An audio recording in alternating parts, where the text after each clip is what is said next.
Baik, Assalamualaikum warahmatullahi wabarakatuh. Selamat pagi anak-anak sekalian. Apa kabarnya hari ini? Sehat-sehat semua ya? Oke, baik. Sebelum kita mulai, marilah supaya kita belajar bisa mencerna dengan baik apa yang saya sampaikan. Alangkah baiknya kita mulai dengan berdoa dulu. Berdoa menurut agama dan kepercayaan kita masing-masing. Mulai berdoa selesai. Baik, anak-anak, kita lanjutkan. Materi hari ini adalah reproduksi pada hewan. Materi sebelumnya kemarin sudah dibahas sama Bapak Rohmat, yaitu materinya tentang reproduksi pada tumbuhan. Untuk mengingatkan kembali sedikit, saya ulas tentang reproduksi pada tumbuhan. Pada dasarnya reproduksi pada tumbuhan ada generatif dan ada vegetatif. Generatif adalah perkembangbiakan secara bertemunya antara sel kelamin jantan dan sel kelamin betina. Sementara kalau yang vegetatif tanpa terjadinya bertemunya sel kelamin jantan dan sel kelamin betina. Kemudian pada tumbuhan Angiospermae kemarin untuk yang seksualnya atau generatifnya itu alat kelamin jantannya yaitu benang sari, kemudian alat kelamin betinanya yaitu putih. Itu terdapat pada bunga. Kemudian pada tumbuhan Gymnospermae, itu secara generatifnya untuk alat reproduksinya yaitu namanya Strobilus. Ada Strobilus jantan dan ada Strobilus betina. Kemudian yang tumbuhan paku dan tumbuhan lumut itu alat kelamin jantannya berupa Antheridium dan alat kelamin betinanya berupa Archegonium. Itu adalah materi yang sudah disampaikan Bapak Rohmat pertemuan sebelumnya. Oke, baik anak-anak sekalian, kita masuk ke materi hari ini yaitu tentang reproduksi pada hewan. Sebelum kita mulai, saya ingin sampaikan tujuan pembelajaran hari ini. Ada 5 tujuan ya yang harus kita capai pada hari ini. Untuk yang pertama yaitu kalian nanti setelah belajar materi ini, nanti kalian mampu menyebutkan macam-macam reproduksi aseksual pada hewan. Kemudian yang kedua, tujuan kita adalah memprediksi, artinya kalian bisa memprediksi regenerasi pada planaria. Yang ketiga, menjelaskan penggolongan hewan berdasarkan perkembangan embrio pada reproduksi seksual. Yang keempat, membedakan metamorfosis sempurna dan metamorfosis tidak sempurna. Dan yang terakhir, menjelaskan teknologi reproduksi pada hewan. Nah, ini ada 5 tujuan yang harus kalian capai setelah kalian selesai belajar materi hari ini. Baik, nanti di akhir pertemuan tentu ada tugas. Tugas ini sebenarnya sudah di dalam Google Classroom ya. Saya nanti hanya mengingatkan saja. Nanti silakan kalian cek tugas-tugas yang ada di sana, secepatnya diselesaikan, sesuaikan dengan batas waktu pengumpulan tugas tersebut. Baik, tujuannya itu. Kemudian saya langsung saja ke slide berikutnya. Baik, pada dasarnya setiap hewan itu memiliki cara reproduksi yang berbeda-beda. Hewan satu dengan hewan yang lain akan berbeda-beda. Tapi secara umum, reproduksi hewan dibagi menjadi 2. Sama ya, seperti di tumbuhan kemarin ada seksual dan aseksual. Di hewan pun juga demikian. Di hewan ada 2 cara reproduksi. Yang pertama adalah secara aseksual, dan yang kedua adalah secara seksual. Masih ingat kan kalian pada saat kalian belajar di tumbuhan apa itu reproduksi aseksual dan apa itu reproduksi seksual? Masih ingat kan? Baik. Aseksual itu adalah cara reproduksi tanpa bertemunya sel kelamin betina dan sel kelamin jantan. Kemudian seksual itu reproduksi bertemunya antara sel kelamin betina dan sel kelamin jantan. Perbedaannya seperti itu. Di hewan pun ternyata ada reproduksi tanpa bertemunya sel kelamin jantan maupun sel kelamin betina. Nah, ini yang akan kita bahas hari ini.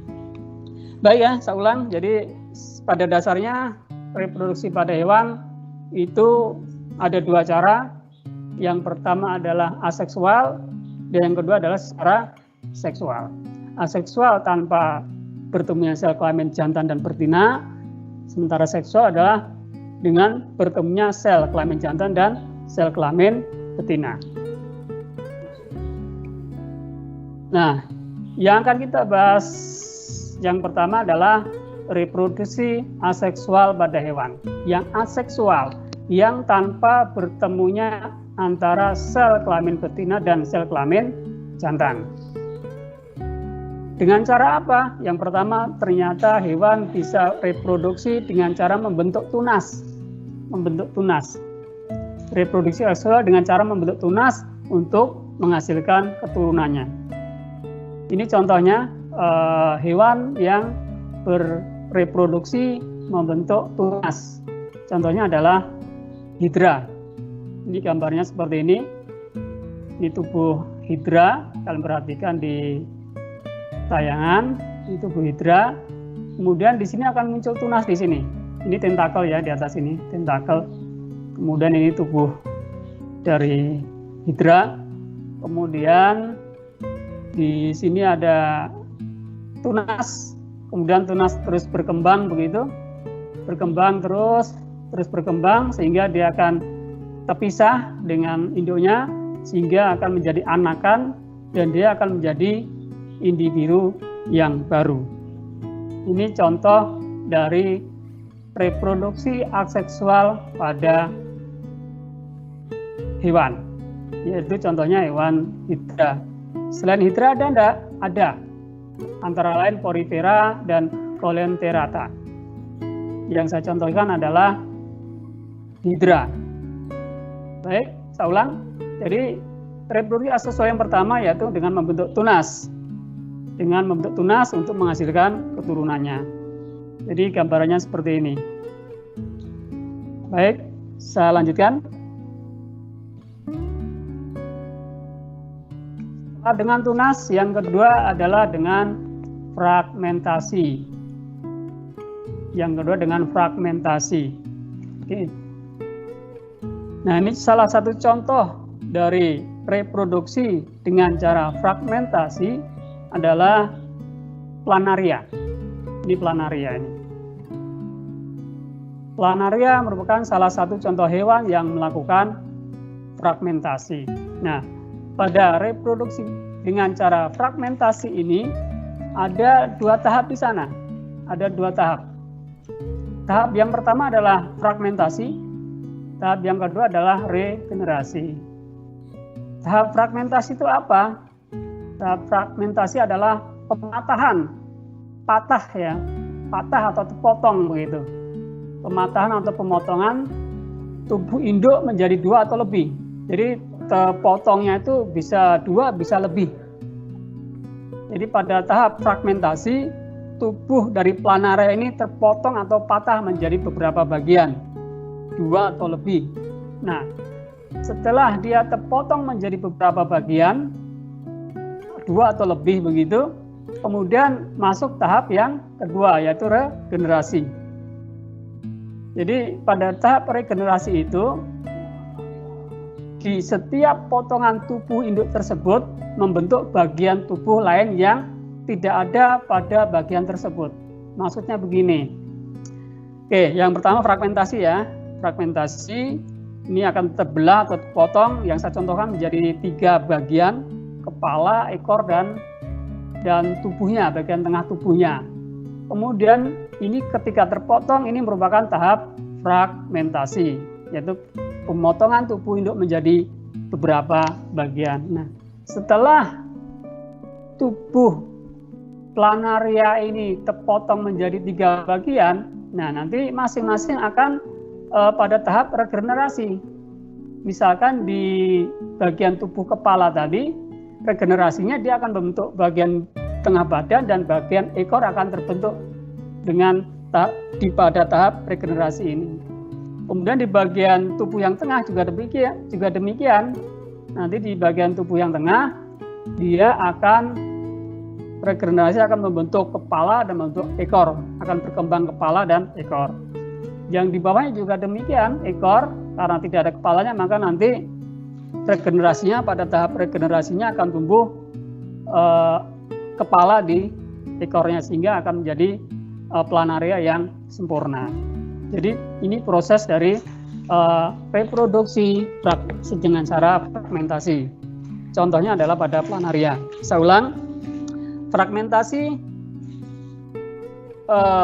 cara reproduksi dengan cara 2 tahap. Yang pertama adalah fragmentasi, yang kedua regenerasi. Pada tahap fragmentasi, hewan ini terpotong atau terbagi atau patah menjadi beberapa bagian begitu. Ini pada tahap fragmentasi. Kemudian pada saat regenerasi, tiap-tiap bagian tubuh yang hasil potongan tadi akan berkembang bagian tubuh lain yang tidak ada pada bagian tubuh tersebut. Ini proses dari reproduksi dengan cara fragmentasi. Sekali lagi, secara fragmentasi secara aseksual ya, secara aseksual artinya tanpa bertemunya sel kelamin betina dan sel kelamin jantan. Baik, saya lanjutkan lagi, yaitu reproduksi aseksual yang ketiga, yaitu dengan cara parthenogenesis. Apa sih parthenogenesis? Parthenogenesis adalah ketika betina memproduksi sel telur tanpa dibuahi oleh pejantan pun, maka sel telur itu bisa berkembang menjadi individu baru. Artinya betina memproduksi sel telur yang berkembang tanpa melalui proses fertilisasi. Kemudian telur tersebut berkembang sehingga menjadi individu baru. Ini parthenogenesis. Baik, saya review kembali yang ketiga tadi, reproduksi aseksual pada hewan itu ada 3 macam. Yang pertama dengan cara membentuk tunas, contohnya hidra tadi. Kemudian yang kedua fragmentasi, contohnya adalah planaria. Ada 2 tahap, fragmentasi dan regenerasi. Fragmentasi terjadi pematahan atau pemotongan tubuh, regenerasi akan berkembangnya bagian tubuh yang tidak ada pada potongan tersebut. Yang ketiga yaitu dengan cara parthenogenesis, yaitu sel telur yang berkembang tanpa melalui proses fertilisasi. Fertilisasi itu pembuahan, tanpa bertemunya sel kelamin jantan dan sel kelamin betina. Baik, itu tadi reproduksi aseksual pada hewan. Nah, sekarang kita masuk ke reproduksi seksual pada hewan. Tadi di awal saya jelaskan kalau seksual adalah melalui pertemuan antara sel kelamin jantan dan sel kelamin betina. Jadi sebagian besar hewan itu bereproduksi secara seksual. Jadi yang aseksual cuma bagian kecil saja. Jadi sebagian besar hewan yang ada di muka bumi ini, sebagian besar bereproduksinya secara seksual. Artinya melalui perkawinan, sehingga akan bertemunya sel kelamin jantan dan sel kelamin betina. Baik, reproduksi seksual terjadi melalui proses perkawinan antara hewan jantan dan hewan betina. Jadi saya ulang, melalui perkawinan antara hewan jantan dan hewan betina. Melalui proses ini akan terjadi proses fertilisasi, yaitu proses peleburan inti sel sperma dan inti sel telur. Ya, ada peleburan inti sel sperma dan inti sel telur. Ada bertemunya sel sperma dan sel telur. Oke, baik. Reproduksi seksual pada hewan ini pertama menghasilkan zigot, setelah terjadi fertilisasi, setelah terjadi pembuahan, setelah terjadi sel sperma bertemu dengan sel telur, maka akan terbentuk zigot. Kemudian setelah zigot akan berkembang menjadi embrio. Embrio ini calon anak. Ya, setelah terus berkembang embrionya akan menjadi individu yang baru. Ini proses dari reproduksi seksual pada hewan.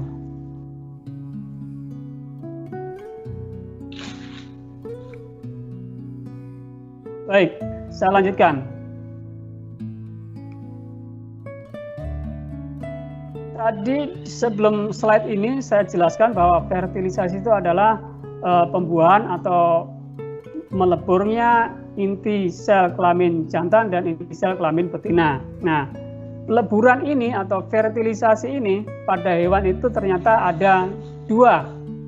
Yang pertama secara internal, yang kedua secara eksternal. Dari bahasanya bisa kalian pahami, internal itu di dalam, eksternal itu di luar. Dari bahasa saya yakin kalian sudah bisa memahami. Internal adalah proses peleburan antara inti sel telur dan inti sel sperma terjadi di dalam tubuh hewan tersebut. Artinya pertemuan antara sel sperma dan sel telur, pertemuan antara sel kelamin jantan dan sel kelamin betina itu terjadi di dalam tubuh hewan betina. Ini fertilisasi secara internal. Yang kedua, itu fertilisasi eksternal di luar. Artinya peleburan antara sel telur dan sel sperma, bertemunya sel kelamin jantan dan sel kelamin betina itu terjadi di luar tubuh hewan. Oke, terjadi di luar. Namanya juga eksternal. Baik, yang internal, kita kembali ke yang internal. Proses yang terjadi sel telur dan sel sperma bertemu di dalam tubuh hewan betina. Contohnya apa? Banyak sekali contohnya ya. Contohnya ya domba, sapi, kerbau, ayam, semuanya terjadi secara internal. Kemudian buaya juga demikian, itu secara internal. Artinya peleburan sel telur dan inti sel sperma terjadi di dalam tubuh hewan betina. Kemudian yang eksternal, contohnya apa? Contohnya katak, ikan. Jadi ikan ini bertemunya atau meleburnya sel sperma dan sel telur itu di luar tubuh dari hewan ikan tersebut. Jadi ikan tersebut setelah dewasa begitu, matang begitu, kemudian bisa memproduksi telur. Kemudian telur tersebut dikeluarkan. Sel tersebut dikeluarkan. Biasanya kalau di ikan ada sarangnya mungkin begitu. Kemudian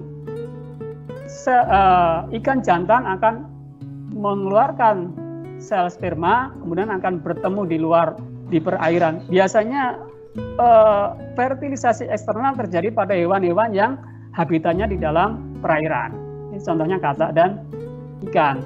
Jadi ikan betina mengeluarkan telur, kemudian ikan jantannya akan membuahi telur-telur tersebut dengan mengeluarkan sel sperma tersebut sehingga menjadi berkembang menjadi individu yang baru. Katak juga demikian, katak betina mengeluarkan telur, kemudian dibuahi oleh katak jantan, terjadi di luar tubuh hewan betina. Oke, jadi seperti itu ya. Saya ulang, fertilisasi ada dua, internal dan eksternal. Internal itu apa? Proses peleburannya terjadi di dalam tubuh hewan betina. Sedangkan eksternal, peleburan antara sel telur dan sel spermanya terjadi di luar hewan betina. Oke, baik. Jadi kalau kalian perhatikan ya, sering di budidaya ikan, anggaplah ikan lele begitu. Ini pembudidaya manusia bisa membantu fertilisasi ini, sehingga ketika ikan lele betina yang sudah dewasa, yang sudah siap bereproduksi, kemudian telur tersebut dikeluarkan dari perutnya begitu, dikeluarkan, taruh di tempat air begitu, banyak ya, ribuan begitu. Kemudian ambil dari sel sperma dari ikan lele jantan, kemudian dicampur di situ, kemudian dipakai pakai bulu halus begitu supaya tercampur, sehingga akan melebur sel sperma dan sel telur, sehingga jika berhasil akan membentuk individu-individu baru dan jumlahnya sangat banyak. Inilah yang biasanya dipakai atau digunakan budidaya ikan sehingga menghasilkan benih-benih atau bibit yang jumlahnya sangat banyak. Ini bisa terjadi di lele dan semua ikan seperti itu. Baik, saya lanjutkan kembali. Nah, kalau tadi kita melihat dari sisi di mana meleburnya sel sperma dan sel telur. Nah, ada dua, internal dan eksternal. Sekarang berdasarkan cara perkembangbiakan dan kelahiran embrionya hewan yang bereproduksi secara seksual, ada 3 jenis. Jadi cara berkembang dan kelahiran embrio hewan itu berbeda-beda. Dibagi ada 3 jenis perkembang dan kelahiran embrio pada hewan. Yang pertama yaitu secara vivipar, hewan vivipar. Hewan vivipar itu apa? Hewan yang beranak. Hewan ini memiliki embrio yang berkembang di dalam rahim induk betinanya dan akan dilahirkan pada saat umurnya sudah mencukupi. Jadi hewan vivipar adalah hewan beranak. Jadi embrio berkembang di dalam rahim induk betinanya. Nah, setelah umurnya sudah cukup, maka anak itu akan dilahirkan dengan cara beranak. Hewan vivipar. Contohnya apa? Banyak sekali. Contoh hewan vivipar banyak sekali. Ada kucing, ada gajah, harimau, sapi, dan masih banyak yang lain. Hampir semuanya beranak ya, sebagian besar beranak. Saya ulang, hewan vivipar adalah hewan beranak. Embrionya berkembang di dalam rahim induk betinanya. Akan dikeluarkan setelah umurnya sudah mencukupi untuk dilahirkan. Contohnya kucing, gajah, tikus, semuanya beranak. Kelinci, dan masih banyak yang lain. Baik, ini yang pertama, hewan vivipar. Yang kedua adalah ovipar, hewan ovipar. Hewan ovipar ini disebut juga hewan bertelur. Jadi hewan ini embrionya itu berkembang di dalam telur. Berbeda dengan yang vivipar tadi ya, embrionya berkembang di rahim tubuh induknya. Tapi kalau ovipar itu embrionya berkembang di dalam telur. Nah, telur hewan ini akan dikeluarkan dari dalam tubuh induk betina dan akan dilindungi oleh cakang. Jadi telurnya itu akan dikeluarkan, kemudian dierami begitu. Ya, jadi hewan ovipar adalah hewan yang cara perkembangbiakan embrionya di dalam telur. Nah, telur ini akan dikeluarkan dari dalam tubuh induknya. Kemudian akan dierami, akan menetas menjadi individu yang baru.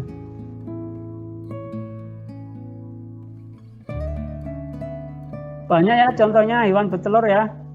Ayam-ayaman, semua jenis ayam, semua jenis burung itu semuanya bertelur. Cicak pun juga termasuk hewan ovipar karena dia juga bertelur. Katak juga demikian, bertelur. Kemudian ikan pun juga demikian, dia juga bertelur. Ini namanya hewan ovipar. Contohnya banyak sekali. Semua yang bertelur itu hewan ovipar. Dengan catatan telurnya dikeluarkan ya. Nanti ada lagi hewan yang namanya ovovivipar. Ovovivipar ini antara perpaduan kombinasi antara vivipar dan ovipar. Dia beranak juga, bertelur juga iya.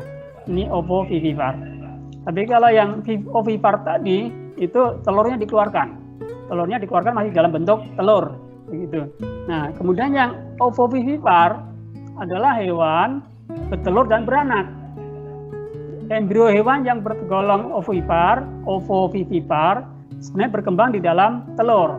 tetapi embrio tidak dikeluarkan dalam bentuk telur seperti pada hewan ovipar. Bedanya di sini. Kalau di ovipar, telurnya dikeluarkan. Jadi embrionya berkembang di dalam telur dan telurnya itu sudah dikeluarkan dari tubuh induknya.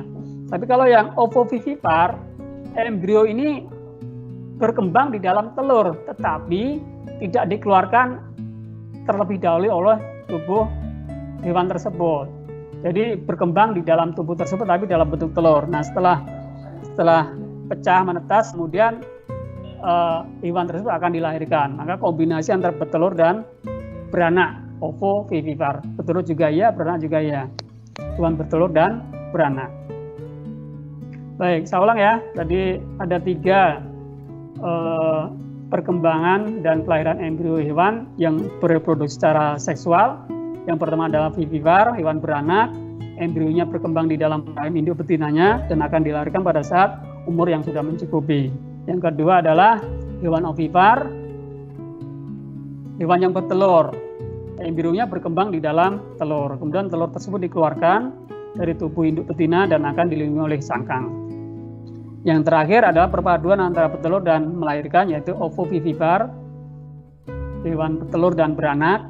Embrio hewan yang tergolong ovipar sebenarnya berkembang di dalam telur, tetapi embrio tidak dikeluarkan dalam bentuk telur seperti pada hewan ovipar. Contohnya apa? Hewan ovovivipar, ada ular di sana, kadal juga, ular juga. Dia sebenarnya bertelur di dalam tubuh itu, berkembang di situ, kemudian dikeluarkan setelah dalam bentuk tidak telur lagi. Baik, saya lanjutkan. Berapa menit lagi Pak Romat? Masih banyak ya. Baik, saya lanjutkan. Waktu masih ada, saya lanjutkan. Nah, sekarang kita akan melihat struktur bagian dari dalam telur. Tadi kita sudah perkembangbiakan cara ovipar tadi ya, telur. Nah, sekarang kita akan melihat bagian-bagian dari telur. Ini telur ayam ya, telur ayam. Bagian-bagiannya seperti ini. Ada yang bagian paling luar itu ada cangkang telur. Kalian kan sering makan telur ya. Ketika nggak ada apa-apa, goreng telur praktis dimakan begitu. Nah, ini bagian-bagian telur yang sering kalian makan. Yang pertama adalah cakang telur. Bagian luar paling luar ini adalah cakang telur. Yang keras itu ya. Yang keras. Kemudian yang di dalamnya ada putih telur. Ada seperti benang-benang begitu, namanya kalasa di sini. Kemudian ada membran yang melindungi kuning telur, ini namanya membran hitalin. Kemudian di dalam kuning telur itu ada satu titik kecil, ini namanya embrio. Inilah calon individu baru itu di sini. Embrionya di sini, di kuning telur, menempel di kuning telur ini. Kemudian si putih telur ini dilindungi oleh membran ya, di dalam membran ya di sini. Kemudian ada rongga udara. Dan ini ada membran lagi nih. Antara cakang dan putih telurnya ada dilapisi dengan membran lagi. Ya, kita bahas satu persatu bagian-bagian dari telur tersebut dan fungsinya ya. Kalian sudah tahu strukturnya, nama-nama bagian daripada telur ini, kemudian fungsinya untuk apa saja. Nah, kita bahas satu persatu.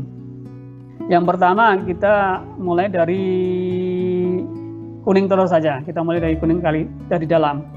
Kuning telur, ini adalah kuning telur. Fungsinya adalah untuk menyuplai atau menyediakan makanan atau cadangan makanan untuk embrio yang tumbuh di sini, embrio yang berkembang di dalam sini. Ini kan ada embrio nih, setelah ada fertilisasi ada embrio di sana. Oke, kemudian dia berkembangnya itu memanfaatkan cadangan makanan yaitu berupa kuning telur. Artinya kuning telur ini fungsinya untuk mensuplai makanan untuk embrio tersebut. Kemudian setelah kuning telur, di luar kuning telur ada putih telur. Putih telurnya fungsinya untuk melindungi guncangan begitu ya, supaya kuning telurnya tetap pada posisinya. Juga dibantu oleh kalasa. Kalasa ini fungsinya untuk supaya kuning telur posisinya tetap di situ, supaya embrio bisa berkembang dengan baik. Ini fungsi dari kalasa. Kemudian putih telur tadi fungsinya untuk melindungi guncangan-guncangan ketika telur terguncang begitu, sehingga kuning telurnya tidak akan hancur begitu. Ini fungsi dari putih telur. Kemudian setelah itu ada namanya rongga udara. Ada rongga udara. Rongga udara ini ya namanya udara untuk mensuplai oksigen ya. Jadi embrio di dalam telur itu juga perlu oksigen, sehingga di situ ada rongga udara untuk mensuplai oksigen untuk berkembangnya embrio. Kemudian ada cangkang yang terakhir adalah cangkang yang paling keras. Ini fungsinya untuk melindungi bagian-bagian telur yang ada di dalam. Sebenarnya cangkang telur ini juga ada rongga-rongganya ya. Rongga-rongga ini untuk pertukaran gas juga bisa melalui rongga cangkang telur ini. Oke, selain itu juga untuk melindungi dari kuman penyakit ya. Jadi cangkang telur ini fungsinya melindungi kuman penyakit supaya tidak masuk ke dalam bagian-bagian telur, sehingga embrio yang ada di dalam telur bisa berkembang dengan baik dan sempurna. Kemudian pada saat penetasannya ya memerlukan suhu tertentu. Setiap hewan berbeda suhunya untuk menetaskan telurnya ya. Dan juga manusia juga merekayasa penetasan telur tersebut dengan merekayasa suhu yang sesuai dengan jenis telurnya. Baik. Ada dua lagi sebelum tanya jawab ya. Saya lanjutkan lagi. Ada dua. Metamorfosis. Nah, sekarang saya lanjutkan. Sebelum metamorfosis. Ada yang sempurna dan tidak sempurna ya. Ada sempurna. Bedanya apa sempurna dan tidak sempurna? Kalau yang sempurna itu secara fisik dari telur ke individu baru beda sekali.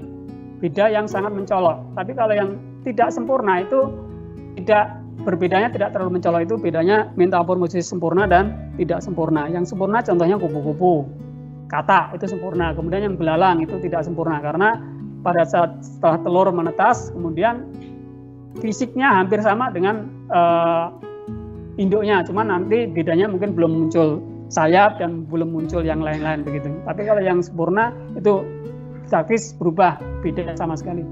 Yang terakhir, teknologi reproduksi pada hewan. Contohnya inseminasi buatan. Yaitu dengan cara menyuntikkan sperma ke tubuh induk betina. Ini biasanya untuk menghasilkan sapi unggul. Yaitu dari jantan yang unggul, kemudian disuntikkan spermanya ke betina lokal yang kurang unggul, sehingga akan dihasilkan anakan yang unggul. Baik, itu materi saya hari ini. Sekarang sesi tanya jawab, kira-kira 5 menit lagi ya. Silakan yang ingin bertanya, silakan tanyakan.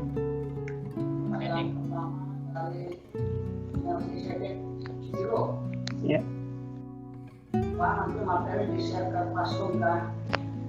Ya, baik. Materi itu aja Pak pertanyaannya. Ya. Oke, baik. Nanti itu saya jawab dulu ya. Oke, baik. Jadi nanti semua materi saya share di Google Classroom. Pokoknya kalian selalu tetap memantau Google Classroom kalian. Tugas-tugas ada di sana semua. Nah, semua materi sudah diupload di sana. Oke, kalau video nanti diupload lewat YouTube Pak ya. Kalau di Google Chrome juga ada diupload rekamannya. Kemudian di YouTube Spansa juga ada. Jadi semuanya ada di sana. Jadi kalian rajin-rajin mengunjungi YouTube Spansa dan juga Google Classroom masing-masing. Kalian amati di sana, banyak sekali di sana. Tugas-tugas juga di sana. Mungkin itu yang pertama.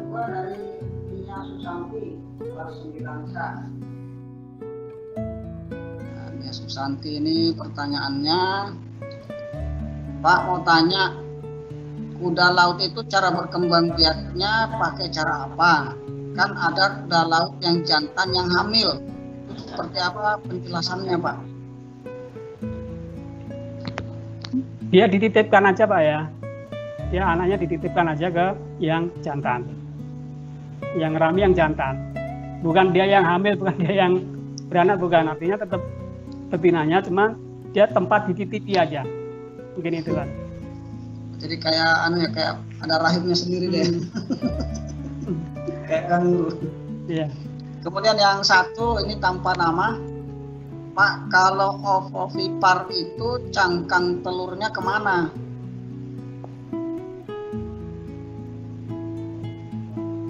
Iya kan, dia hancur ya di situ ya, karena dia pecah di dalam telur di dalam tubuh tersebut, sehingga yang keluar itu sudah berupa kotoran-kotorannya dan tentunya anaknya. Juga ada lapisannya di situ ya, lapisan itu untuk melicinkan supaya anak itu keluar. Itu Pak Zam. Oke, itu aja Pak pertanyaannya. Oke, baik. Waktu juga sudah habis. Oke, jadi saya ingatkan kembali tugas kalian, silakan pantau di Google Classroom. Ya, ada tugas menanam Pak ya. Tugas menanam itu terakhir tanggal 13 September. Oke. Sekali lagi tugas menanam itu terakhir. Silakan kalian lihat di Google Classroom tugas menanam itu menanam apa ada di sana. Kemudian paling terakhir saya ingatkan tanggal 13 September. Jadi nanti silakan kalian kumpulkan cepat. Kemudian pokoknya intinya semua kegiatan KKM kita kalian harus rajin-rajin memantau Google Classroom kalian. Oke, ya. Kemudian latihan-latihan nanti akan sebentar lagi juga akan diupload. Intinya kalian tetap standby di Google Classroom kalian. Artinya tetap memantau di Google Classroom kalian. Semua tugas ada di sana. Oke, baik. Waktu sudah habis, 1 menit lagi saya akhiri. Mudah-mudahan yang saya sampaikan bisa dicerna dengan baik, kemudian bisa bermanfaat. Kemudian saya akhiri.